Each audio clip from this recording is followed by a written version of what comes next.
The magical sunshine recipe.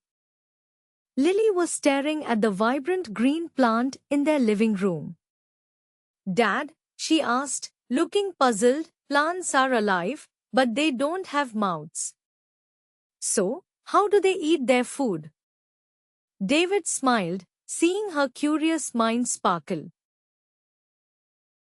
David knew the scientific answer, but he wanted to make it magical.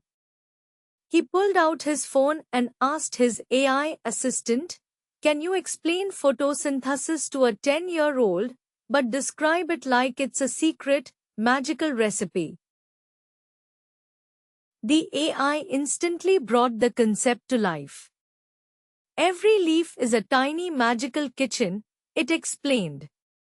The leaf uses sunlight for energy, drinks water through its roots, and breathes in a special air called carbon dioxide to cook its own delicious, sugary food. Lily's eyes lit up with a brilliant, aha, moment. Whoa! So they're like tiny green chefs cooking with sunlight, she exclaimed.